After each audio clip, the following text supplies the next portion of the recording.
Afternoon session and welcome back. I am Lynette Richardson. I am president of Utah Women in Sales and very excited to introduce you to our presenter today, Madeline Mann. She's the founder of Self-Made Millennial. She created and leads the talent development function at Inspire.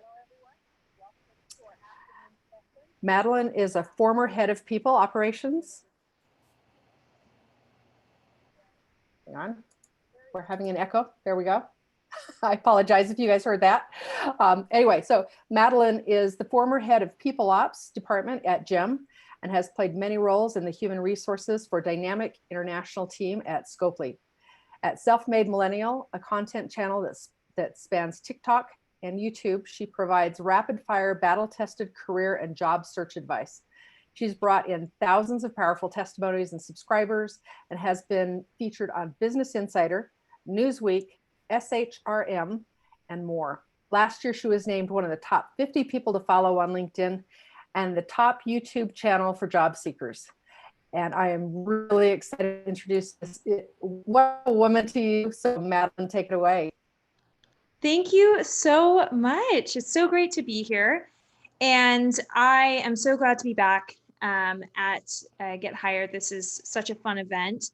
And I put out a message to all you folks on LinkedIn this week, and I got a lot of great questions about what you're going through right now in the job search. And I decided to integrate that into my presentation today. So I am really excited. I'm going to roll out some new material that's top of mind for you of what's going on in the job market right now. So I'm going to go ahead and share my screen and we'll hop into this session. So here we are. Okay, so this session is called The Secrets Behind the Hiring Process because as Lynette said, that I am a human resources professional. I am the one who is in the back room hearing what every interviewer, every executive is saying about each person they're interviewing. And I'm also the one on the front lines doing a lot of the interviewing and evaluating candidates. And so there are very distinct patterns of who rises to the top and who ends up being discarded. And I want to make sure that you all have this edge of really understanding the behind the scenes so that you can land these career defining jobs. So I do want to start off by telling you about this activity called the Marshmallow Challenge. And I promise you this is all going to make sense. So if you've ever done this before, this is a team building activity where you give each team items like spaghetti and tape and string.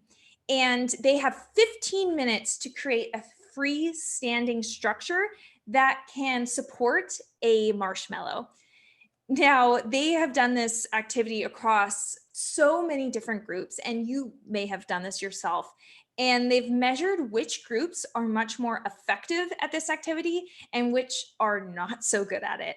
So thinking about who might be good at it, who might not be, it might be surprising to you. So the group that actually does the worst on this activity is MBA students, which I was so surprised to hear.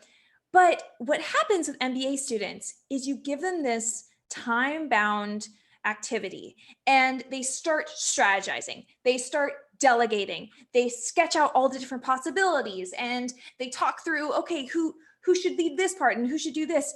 And by minute 12, they are begging for more time because, they haven't even started building yet. They're still planning. And eventually, they put something quickly together and you look across the room and all of these structures look exactly the same. They're all this Eiffel Tower looking thing. A lot of them fall over because it's their first time standing up and someone kind of wins by default. If we look at the groups who are highly effective at this activity, this group was even more surprising to me. The group that's the best at the Marshmallow Challenge is actually kindergarteners. The reason being is that kindergarteners, as soon as you say ready, go, they start building, they start doing things. By minute 4, they've built one structure, it topples over, it fails, they build their next one, and they keep iterating over those 15 minutes. And by those 15 minutes, every kindergartner group has something standing. They're wildly creative, and it ends up, being quite a neck and neck competition of who's going to win. And they've gone through several iterations during that 15 minutes. So why am I telling you all of this? Besides it being a very interesting observation of human nature, the thing is that in the job search, I'm noticing a lot of you approach it like MBAs. A lot of you are thinking, ooh, this is a new, space, and this is a new time when with job seeking, and things are changing in different industries. And you have a large planning mindset. You're planning. Okay, should I reach out? Shouldn't I reach out? Okay, my industry isn't really high right now. Should I wait? All of these things. And when really you should have an experimentation mindset. You need to approach your job search right now like a kindergartner. You need to think through, okay, cool. So, that those companies are not hiring anymore. Okay, let me switch up. I do have these transferable skills. Let me try this out. Okay, that didn't work. Let me follow up and send these emails to these people. Okay, I'm going to tweak it. I'm going to experiment. Just really not letting yourself get stagnant in the job search. And if you have this experimentation mindset, it will help to propel you forward. Okay, so now that you have this great mindset, I am going to give you some actionable tips that you can do today to make sure you are experimenting versus planning. So I'm going to give you the key to a standout resume. I love a good resume, and there really is no replacement for it. It's so important. So we're going to talk about that. We'll then talk about LinkedIn and the role it can play in both being a great platform for you to show your skills, but also attract these great opportunities. We're going to talk a lot about rejection and silence. Now, this is something I heard from you all that you really wanted to hear about. What happens if I get rejected for a role? Should I reapproach that company? Is it even possible? Silence. I was already in the interview process and I haven't heard back. What should I do? Or I applied and haven't heard back. What should I do? Or they have a hiring freeze and they said, we like you, but not right now. These are all these questions that are on top of your mind, and I have the answers. We're going to go through that. And then fourth, I'm going to give you some resources to take away.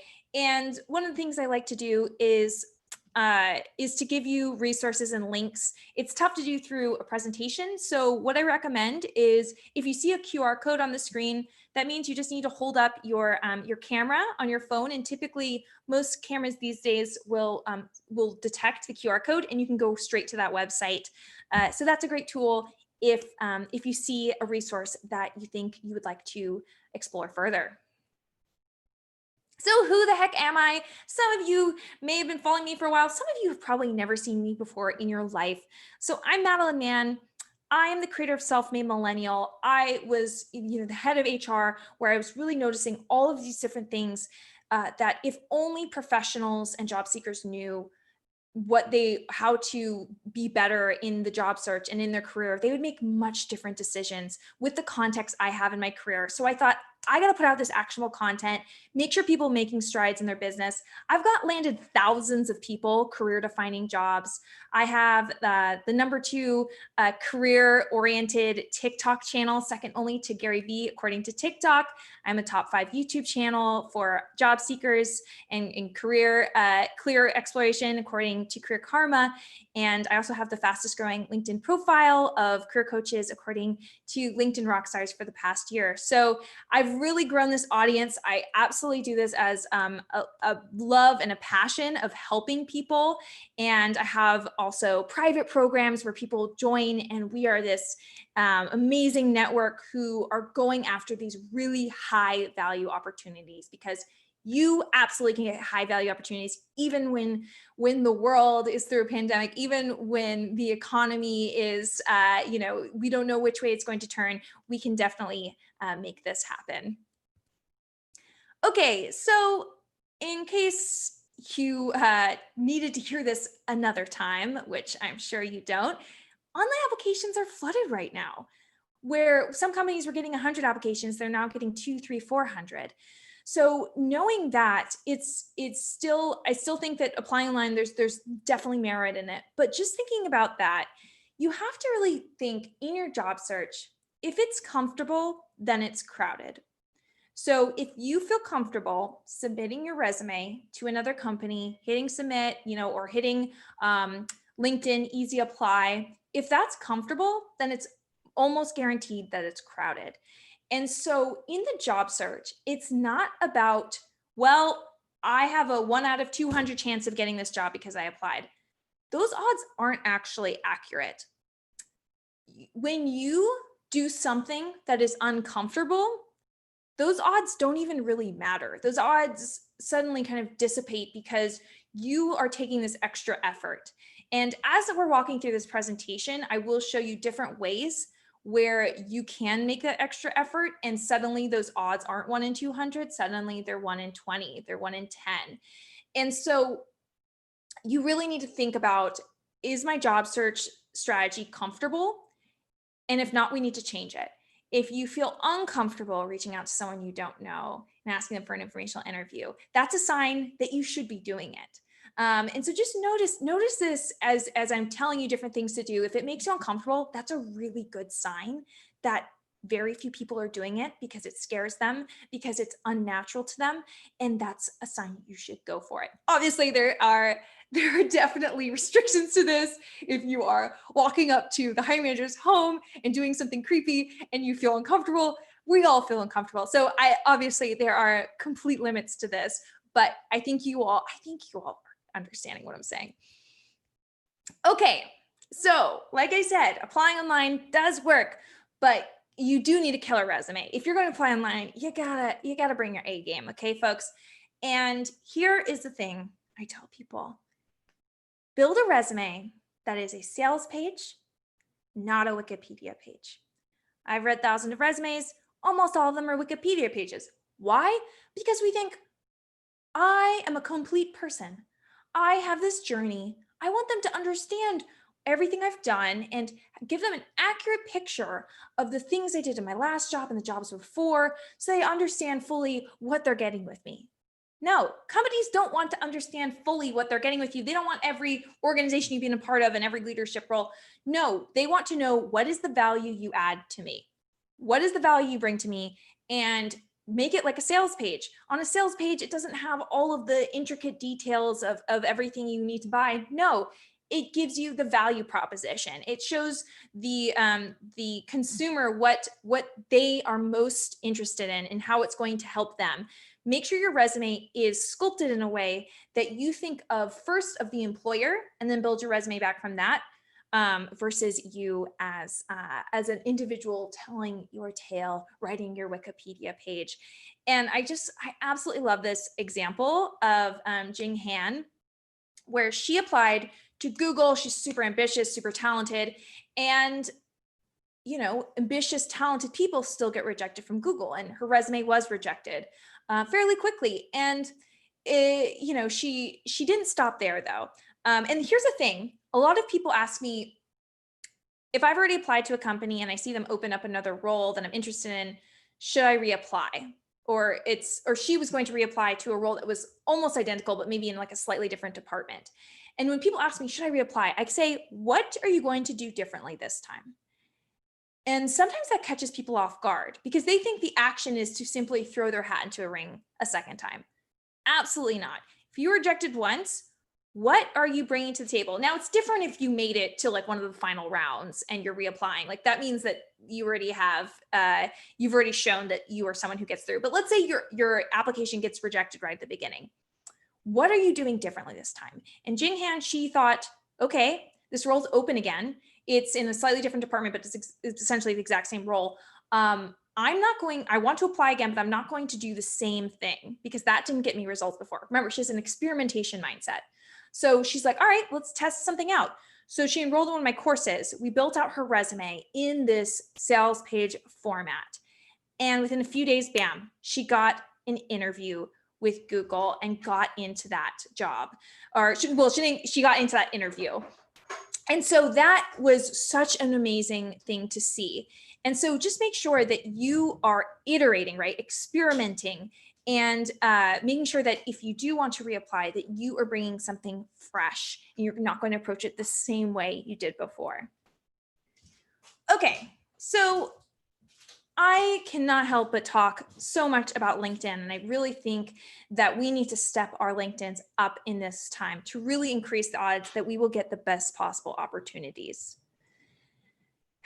Because this is a quote from someone that I was talking to who works at a major tech company in LA. And I want to share this with you because this is not an isolated quote. This is not something that one person said once. And they said, sometimes I go on LinkedIn and start sourcing because it's faster than sifting through the ATS. Now, I want to clarify here, sourcing means the action of going on, it's usually LinkedIn, but you can do sourcing elsewhere, but it's usually going on LinkedIn, typing in a bunch of keywords. And when you do sourcing, you find people specifically to the open roles that you're looking for. So it's an outbound approach versus waiting for those people to come to you and apply. And then the ATS is the applicant tracking system, which is essentially software that pretty much every company uses just to organize resumes. People talk about ATS as scanning resumes and that kind of stuff, but you can have an applicant tracking system that doesn't have to do with scanning. It's just a way to organize all of these different candidates. So what does this mean? Well, it's when you have an applicant tracking system, it's really difficult to keep track of everyone, and they're getting better, but it's not really effortless to find, okay, I need to find people with X number of years of experience from this location with these skills and really narrow it down, because you all have to know, as someone who has read thousands of resumes, the majority of people who apply to roles have not read the job description. And that's just the truth.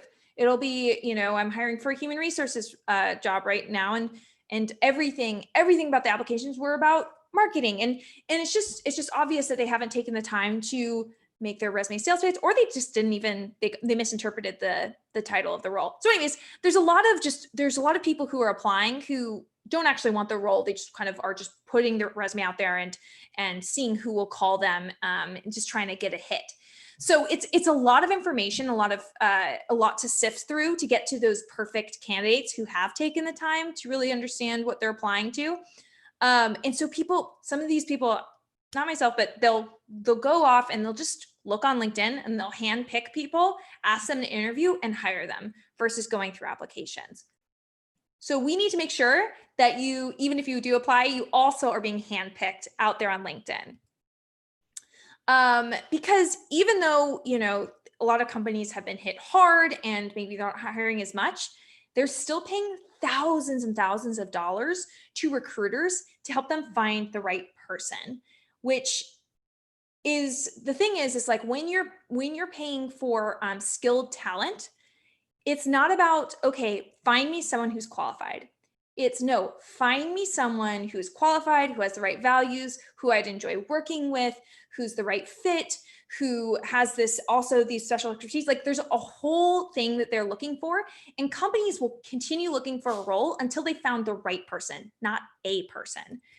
And so what is so important for me and with everyone I work with is transforming you into that candidate who companies compete over, that candidate where companies say, that's the person we need, and we will get them in any means necessary. They can have an applicant tracking system full of hundreds of people, but if they think you are the right person, they will make that extra effort to land you on their team.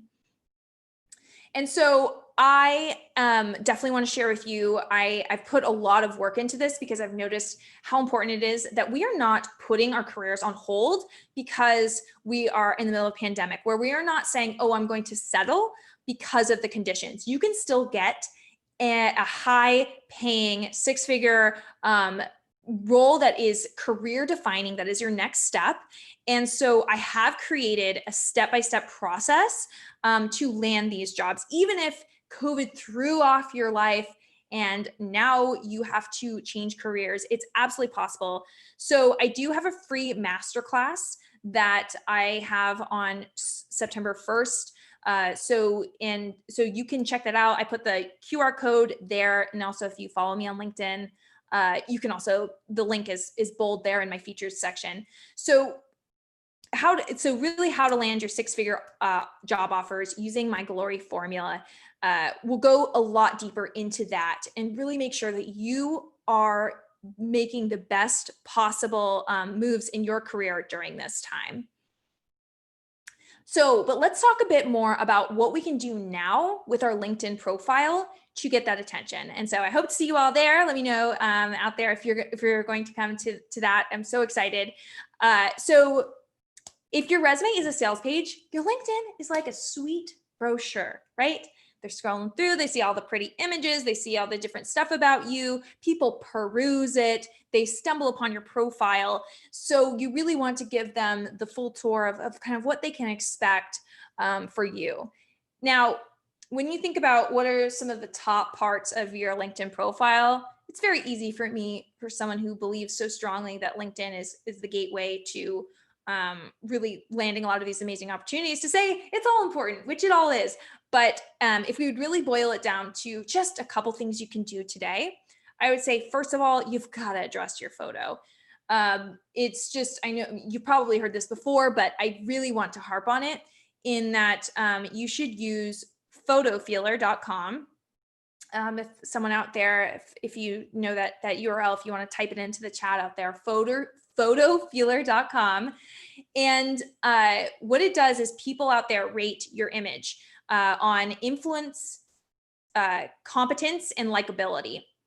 And the value of this is we are often too close to ourselves to understand how we are perceived by the outside world. And you want to get those scores up high.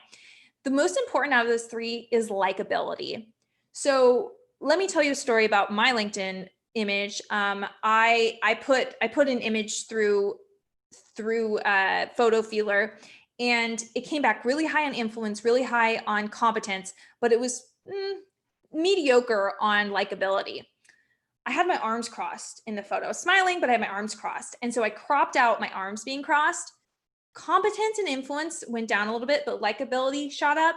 And I ultimately ended up going with that because in the end, people want to work with people who they like. It's just a thing of business. So if you take away anything here, is make sure that your photo does have that likability factor. It truly is important above all. Then I want to talk about the headline. Oh God, I love a good headline conversation. Your headline should be the value you add to the world, not what you did last, which maybe that's the value add to the world. So maybe it is what you did last, but it doesn't have to be what you did last, and it shouldn't be what you want. So it shouldn't be that you want an internship, that you want a full-time role, that you want an executive board position. It shouldn't be what you want. Because you need to position yourself as the value add to the world. So let's say that you are an educator and you're moving into a marketing role. You would not put that you were a grade 12 teacher. You would put digital marketing in your headline. Now you might say to me, Madeline, but I'm not a digital marketer yet. I don't have the experience. Okay, so what you need to do is you need to get that experience any means necessary.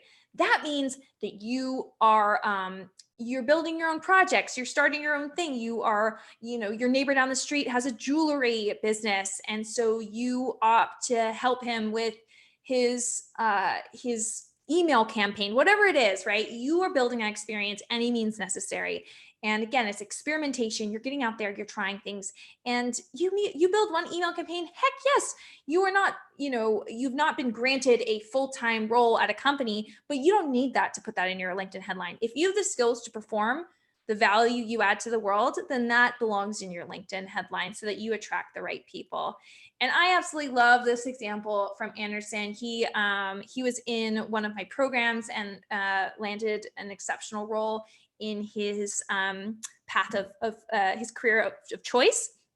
But he was moving out of the academia into the corporate world, and he switched his headline. And within less than a week, someone from his target company added him on LinkedIn.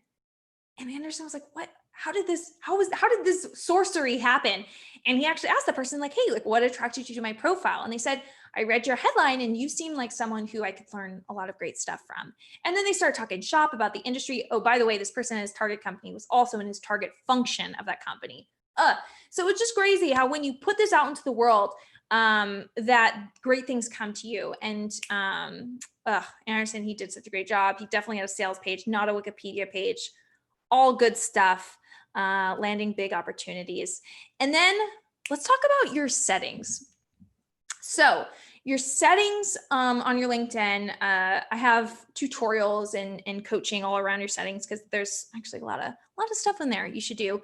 But your settings are definitely something you should check out because you could be doing some weird things. One of the major settings that I just want to make sure everyone out there knows that they have on right is make sure your profile is public and your image is public. I see so many people on LinkedIn where I don't see their image. It seems like they just forgot to put one, but it's not public. LinkedIn should be a public place to say, hey, everyone, here's me in all my glory. But yeah, there's some things that you can, that are obvious on your profile that like LinkedIn calls out. Like it says here, it says, show recruiters you're open to opportunities. Yeah, you can pop that on if you like. Now there's this thing that has happened fairly recently, and it is this green frame around your photo. I don't know who built this feature on LinkedIn, but I don't think it does you any good to put it on your profile. Remember, your profile is about the value you add to the world. Saying that you are open to opportunities is not a value you add. Like I said before, companies looking for the right person, not a person. So saying you're open is just saying I'm a person, not necessarily you're saying I'm the right person. LinkedIn did a study in 2015 that showed that 80% of LinkedIn users would respond and be open to talking about a new opportunity if it was kind of the right type of opportunity. So basically, when you put in that green frame around there, you're saying I'm the same as everyone, I'm same as 80% of people on here. And also, yeah, I think companies are looking for people who are more passive talent. When these recruiters bring this talent to a company, it has the green frame. It's like, we could have gotten this person on our own. Why are we hiring an external firm to find people who are, like actively applying and all that stuff? So anyways, I haven't seen a good use case for it yet. I'll listen to all of you out there. But for me being in hiring for the time I have been in it and really being the person who's been landing people really high value leadership and executive roles and everything in between, it just really is not gonna help you. All right, let's move along to how do I reach out to the recruiter? So I get this question all the time. I got this very recently, so I thought I'd pop this in here. I'm always saying, do something if it's, if it's comfortable, then it's crowded, right? And so reaching out to a recruiter, you're like, I'm going to do something different. I actually would say that this is the wrong question to be asking. The recruiter and me as someone who is, on the HR recruiting side, we are absolutely your advocate for like our goal is to like close the role, like make sure someone, get talent through the door. The place where you need to really convince someone that you're the right fit is the hiring manager and the team members, the people who are going to actually be making the decisions. And also the recruiter typically gets the largest amount of messages because it feels more comfortable. People feel more comfortable reaching out to recruiters, so they do it more than reaching out to the hiring manager, which again, if it's comfortable, it's common. So definitely reach out to the hiring manager, reach out to people on the team, network with people to have informational interviews, get to know them. Just sending notification messages to recruiters, it's not like a bad thing by any means, but it's the wrong question to be asking. The right question is, how do I build relationships with people on these teams? How do I get them to see my value so that I'm not a 1 in 200 chance? I'm a 1 in 20. I'm a 1 in 10. I'm a 1 in 5. I'm one of the 5 people who actually got to know someone on the team before applying to this job, right? It's very rare. Okay, we are buzzing along here, folks. So why does a company go quiet? Why does a company go quiet? This is a question I've been getting so much lately. And here's the thing. And I'm going through this right now. I'm currently a hiring manager, hiring people for my team. As soon as someone on my team left, I had to do their job in addition to my job. So my workload increased dramatically. Then a third job I had to do was to hire for them. So I'm doing 2 jobs and a third job of hiring for that person. It's almost guaranteed that the people who are hiring are the busiest people in the organization, because the only reason you hire is when there's more work than there are people. So if a company is slow to get back to you, if hiring managers taking a while, it's because they're overloaded. And, I'm not trying to make excuses for anyone. Obviously, we should all be great at responding. So that's not necessarily what I'm saying. What I'm saying is, if you get upset that there isn't a response rate, these people are typically drowning in work, just drowning. And their main focus isn't always you and the recruiting process. It's doing other things. The second thing is just speaking with so many different companies, being so in tune with, especially companies in the tech industry. The future is very uncertain. Consumers' patterns are different. Staffing is very confusing. And so companies will constantly take jobs up and down, and debate about what should be the right skills. And sitting on the sidelines, you're like, what is going on here? Like, I'm so confused. And it's because they're confused too. Choosing what talent will join a company is by no means a perfect science. We are not in, a Ford factory building Model Ts all on a line. It's a very nuanced process of deciding which talent to bring on and at what timing, and will it be, can we afford it? So anyways, that is the context. So I just want you to consider that when a company goes quiet, it actually has nothing to do with you. I think once we realize this, and I'll teach you some things about how to address this that I think is going to really set you free. But this is the first step, because what I'm doing is I'm training your mindset right now. The candidates who consider that it has nothing to do with them are the ones who win. They are the ones who are the most convincing in the process. They are the ones who companies like interacting with the most, because they don't assume things about, oh, the company hates me, or like, oh, who would want to work for a company that takes, 2 weeks to get back to me? That just is a bad reflection of them. It's like, no, you're like, I get it. You're swamped. I want to help, and I'll be a helpful reminder to you. So let's talk about how we're going to respond, how we're going to be that standout candidate, shall we?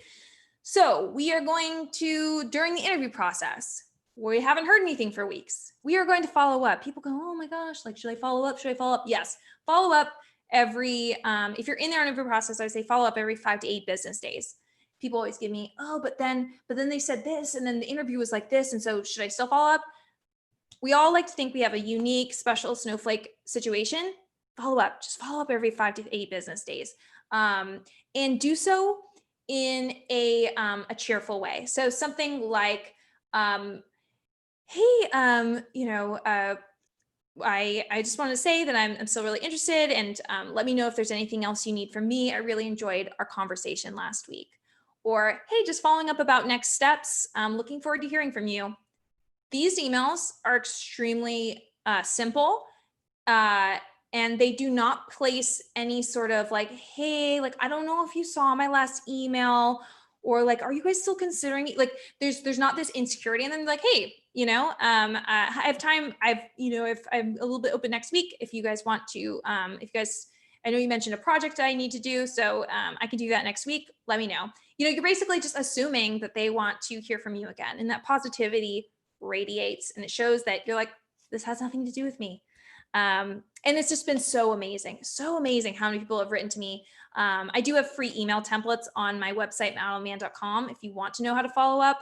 And the success stories I've gotten from those email templates have been amazing. People are like, yeah, within 5 minutes they responded, because persistence shows interest, shows passion. So we definitely want to do this. After rejection, how many of you reply to rejection emails?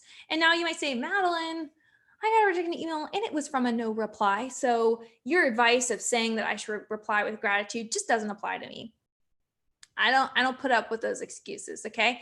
You can find people to reply to. You can find a different email of someone on the team. You can find, this could be a great opportunity for, if you do want to like use the recruiter email, you find their profile on LinkedIn, you use a tool like MailScoop.io to detect what their email address is.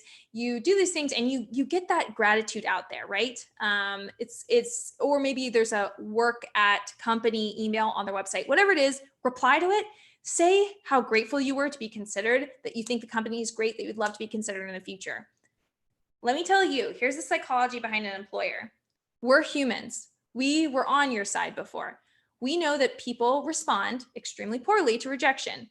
When you respond well, that means that you have strong character. Also, it means that you don't hate us. Companies don't want to badger people either and reach out to them for a future role if they think that person hates them. And I know you might think, oh, of course I don't hate them, but we're humans, right? We're feeling the same way you are, of like wanting to make the right moves.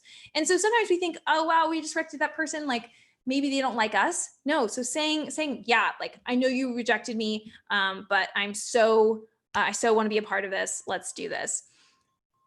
And in response to a freeze, stay in touch. So every, 6 to 8 weeks, check in with them. Say, hey, I just want to let you know, like I just updated my resume. Here's a new copy. Looking forward to talking to you. Do let me know if you want to chat again. Or just checking in, saying, hey, hope your company's doing well. I was thinking of you all the other day. Wishing you the best. And just staying top of mind, because with the job search, it's all about chemistry and it's all about timing. And so you need both to make sure that you make it through. So I know that was quite the tour of a lot of the questions you've been asking, and I really hope you take this to heart and that this was enjoyable for you. I always love talking to you all. So treat every no as a not right now. Put yourself out there. The email templates I was just talking about, there they are on the screen. So if you want to QR code that bad boy, those are the ones that have been getting those companies to respond back. And if you notice, I say there that they're COVID-19 edition, and that they're written in a way that is very respectful and like, there's no expectation that they have to respond. And this works like gangbusters. So start now. What will be your first experiment? The QR code on this page is that masterclass on September 1st. If you enjoyed this, oh my gosh, will you enjoy that one? I mean, that is truly, I dive in deep to all of these different concepts. So thank you so much for tuning in.